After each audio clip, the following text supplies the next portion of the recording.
Hey, what's up and welcome back to the channel. And welcome to volume 2 of Unpopular Opinions by a Credit Card YouTuber. Now, I'm going to let my co-star do her thing, and without wasting any time, we are going to dive right in. Welcome back to my dad's channel. If you're new here, make sure to click that like button and subscribe, and don't forget to share. So, I got 5 more opinions here, and frankly, let's just go ahead and rip the band-aid off. The very first one has to do with the built card. Now, if you have been watching my channel, you understand that I am a fan of the built card. I often use it to debunk the popularity of the CSP and to show how marketing works for the CSP. And it's not really that useful as a card, especially when you have no annual fee cards like the built card that do the same thing. Now, my problem with the built card is actually a problem with the people who think they know what the built card is for. So the unpopular opinion is the built card is not a card for rent. You can pay rent with the built card, and its superpower is that you can pay it without having to pay extra fees. That much I respect, but it's still a credit card. It is a credit card through and through. Now, the thing is that the built card is overrated for the right reasons and underrated for the wrong ones. What do I mean when I say that? To be perfectly honest with you, you can pay rent as long as your landlord accepts it with any credit card. And actually, you will earn more points and get more value with other cards. Yes, the trade-off is that you pay fees. I understand that part before people start flaming me in the comments, but here's the thing. You still get points for the fees as well. So you still get a return on the extra fee that you pay. And if you have a 1.5 point or a 2% catch-all card or a 2x back catch-all card, you actually end up getting more than the 1x that you use by paying your rent with the Built card. Now, Built Protect and the opportunity to use an ACH and send checks from your Built account to avoid said fees, absolutely.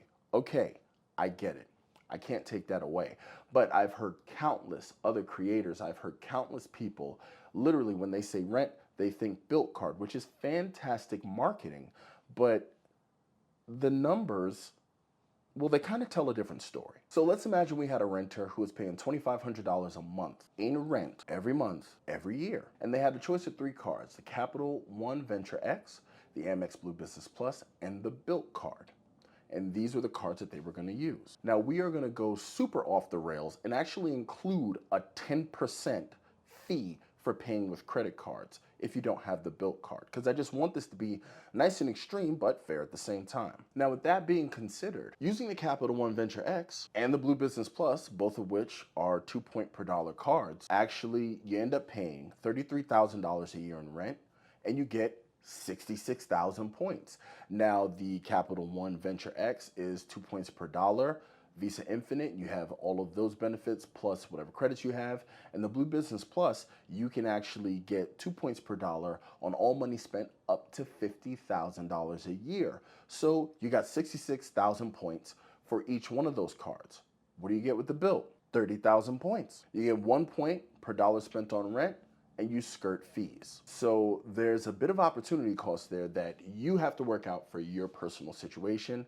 But that is just a quick example of the fact that while Built has become synonymous with paying rent, doesn't always make it the best card to pay rent, especially when you consider that fees are normally, I would assume, anywhere from 3 to 5%. So the 10% is extreme, but once again, you still get a return on the extra money that you spend. And let's just face it, you guys waste money on other stuff. So, like I said, hold off the flaming in the comments, but that is just my first opinion. Now, the next one is near and dear to people.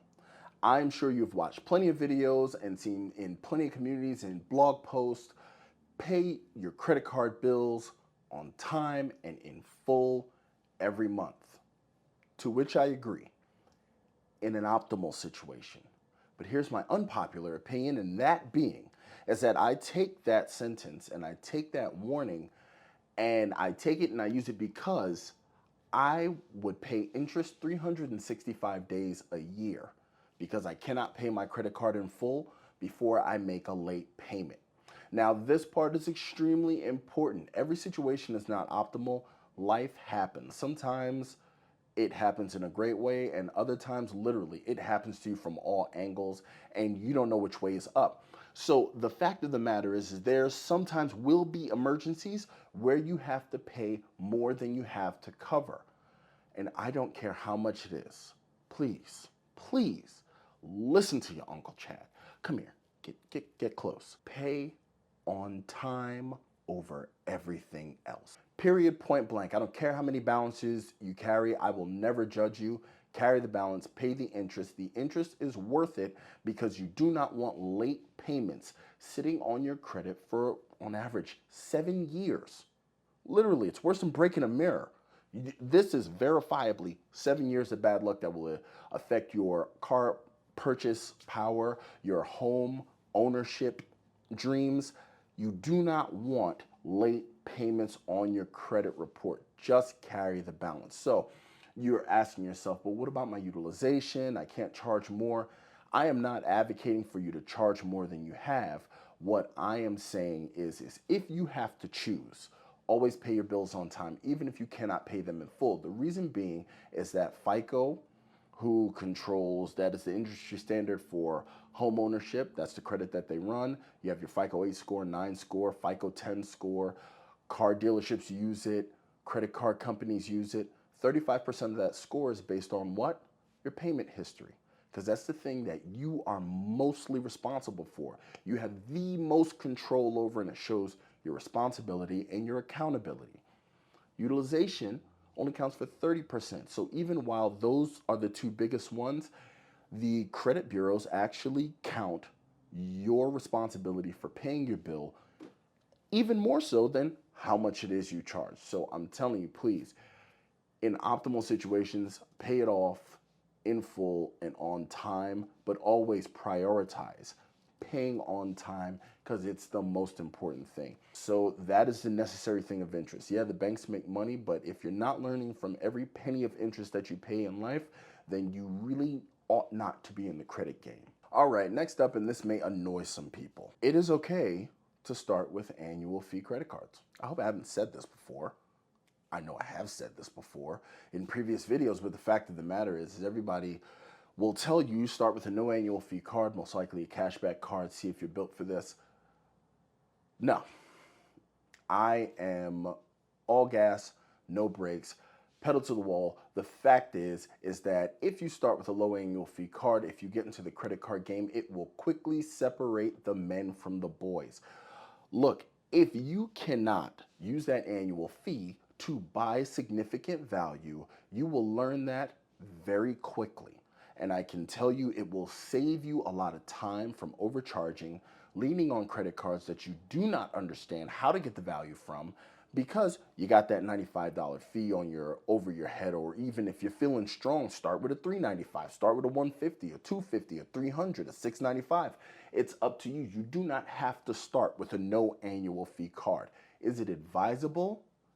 Absolutely. But remember, these are my unpopular opinions, and frankly, if you start with an annual fee card, I'm okay with it. Now, number 4, let's talk trifectas. Everybody tells you, oh, spend setup. I've done videos about credit card setups. Oh, Chase trifecta, Amex trifecta, hybrid trifecta, Capital One Duo, or they've even created a word, bifecta. It's not even a word. But what if you don't have the spend? Do you have the spend to support a trifecta or a credit card setup? Credit card setups are not for everyone. There, I said it. I don't care how many Freedom Unlimited you have. I don't care how many Freedom Flexes and CSPs and CSRs. All that means nothing. It means nothing at all if your spend does not support it. Case in point, if I were to have a setup that covers gas, that doesn't really help me. My car does not run on gas. If I have a grocery heavy setup, that doesn't help me, especially if I'm a single guy and I don't spend $6,000 a year in groceries. You get what I'm saying? There are times where people will rush to get trifectas and superfectas and hybridize and blah, blah, blah, yakety, yakety, yakety. And they do not have the spend, so then they will manufacture spend in order to justify a card setup that they probably didn't need. And I'm not gonna lie to you, a lot of you out there, some of you watching this might actually be victim to that. So now when I say manufacturer spend, I mean they will make up spend out of whole cloth in order to justify the fact that they got this credit card that they heard some talking head like myself actually talk about, and it's just like, well, it's so popular, I have to have it. Meanwhile, it doesn't even fit into their situation. So that is another thing. Trifectas and credit card setups, they're simply not for everybody, and frankly, I don't think I like the fact that they are pushed to people, even though people spend is not taken into account. And for my final unpopular opinion. Now, this is something subjective, so some of you may cry foul. It is what it is, but that is, I am the most successful YouTuber I know and have heard of, period, point blank. Do not argue with me. So, as your eyebrows are raising and you're wondering if I fell and bumped my head, I should just look at my subscriber count, or I don't compare to this person or that person. Understand this. One of the magical things about the credit card game is that, yes, there are numbers, there are formulas involved, there are empirical facts that go into it, but after having an awesome conversation in the venture capital Discord, at our roundtable that we have on Thursdays, and sometimes just in a voice channel, your personal situation plays a huge role. That is the variable. That is the magic in this game that we have going on, in all these points and all these miles. Do you not want to spend money out of pocket? Do you want to get the best cent per point value? Is that what means the most to you? So with that, I also translate that in YouTube. Look, everybody's not going to be the next Sebi.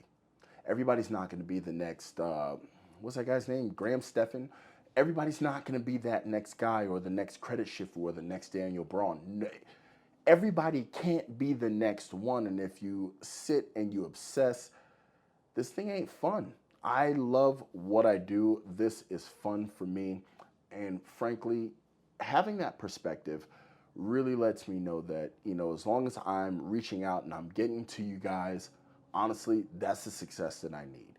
Don't get me wrong, pays a little, and I'm not going to turn down a couple of shekels. Give me that. But the fact of the matter is that for my fellow creators and my new creators coming out, look, understand, you're the most successful that you know because your situation is the one that you know the best. So by all means, use your situation, use your experience, and connect with your audience, because I'm telling you now, it's going to be way more worthwhile than staring at subscriber count numbers and measuring your success that way. It doesn't matter.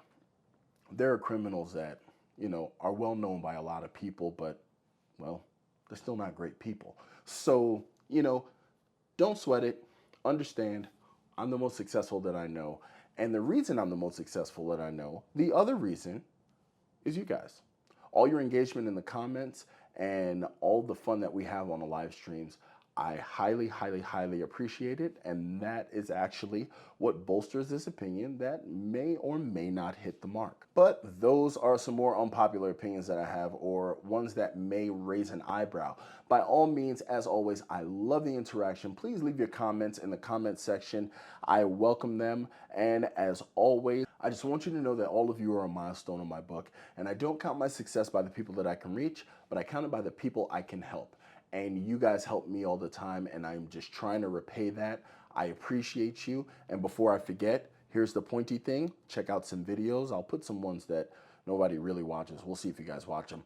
And with that being said, I'll catch you later.